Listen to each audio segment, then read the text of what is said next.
भादवा चौथ की कथा। एक साहूकार का एक बेटा था। बेटा और साहूकार दोनों ही कुछ भी नहीं कमाते थे। बड़े बूढ़ों का धन था, उससे काम चलाते थे। जब भी बहू बाहर कचरा डालने जाती तो पड़ोसन उससे पूछती, बहू आज क्या खाना खाकर आई हो? तब वह कहती, वही ठंडी बासी रोटी खाकर आई हूँ। एक दिन यह बात साहूकार के बेटे ने सुन ली। उसने अपनी माँ को सारी बात बताई और पूछा कि माँ, तू तो बहू को रोज गरम गरम खाना परोसती है, तब भी वह पड़ोसी से कहती है कि वह ठंडी बासी रोटी खाकर आई है। तब उसकी माता बोली, बेटा मैं तो चारों थालियां बराबर गरम गरम खाने की परोसती हूँ। यदि तुझे मुझ पर विश्वास नहीं है तो अपनी आंखों से देख लेना।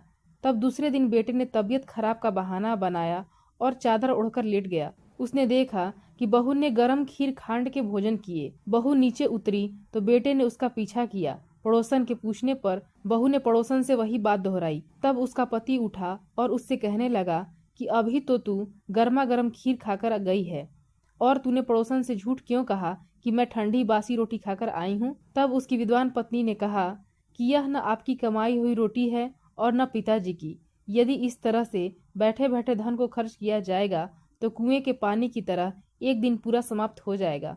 तब उसका पति विदेश कमाने के लिए गया। पीछे से उसकी पत्नी 12 महीने चौथ का व्रत करती थी। उसको प्रदेश में रहते हुए 12 वर्ष व्यतीत हो गए। चौथ माता और विनायक जी ने सोचा कि अब इसके पति को घर बुलाना चाहिए, तो हमें इस कलयुग में कौन मानेगा, कौन पूजेगा। चौथ माता लड़के के सपने में जाकर बोली कि तू घर चला जा, तेरी पत्नी तुझे बहुत याद करती है।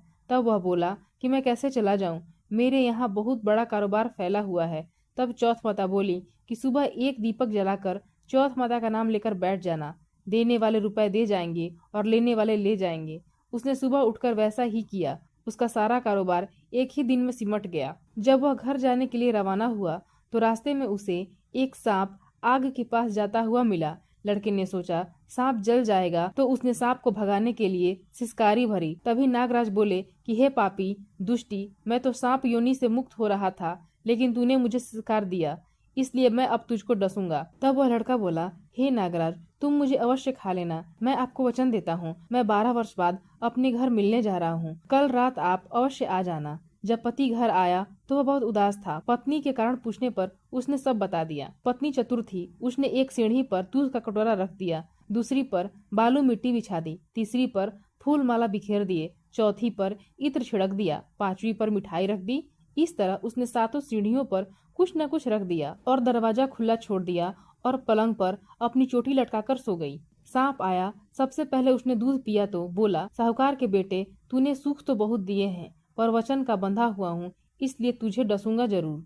सातों सीढ़ियों पर उसने ऐसा ही कहा। जैसे ही वह उसको डसने लगा, चौथ माता और विनायक जी ढाल व तलवार बन गए और उस सांप के 4 टुकड़े कर दिए। पूंछ का एक टुकड़ा लड़के के जूते में जा गिरा। सांप ने सोचा जब वह जूता पहनेगा तब उसको डस लूंगा। तभी वहाँ बहुत सारी चींटियां आ गईं और उन्होंने कहा, यह स्त्री रोज हमें शक्कर व आटा खिलाती है, इसलिए इसकी रक्षा करनी चाहिए।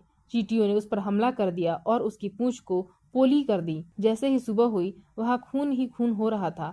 माँ ने सोचा मेरे बेटे बहू को किसी ने मार दिया है, इसलिए वह चिल्लाने लगी। तभी बेटा बोला कि माँ खुशियाँ मनाओ, आज हमारा बैरी दुश्मन मर गया है, और पूछने लगा कि मेरे पीछे से मेरी दीर्घ आयु के लिए कोई उपाय किया था क्या?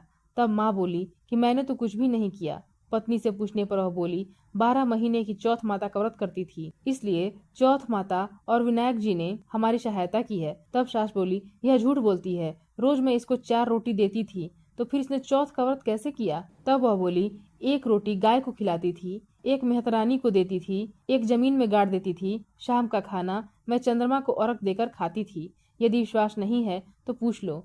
तब गाय माता से पूछा गया तो वह हंसने लगी और पलाश के फूल उसके मुंह से गिरने लगे। जमीन में खोद कर देखा तो रोटियों की जगह सोने के चक्कर थे।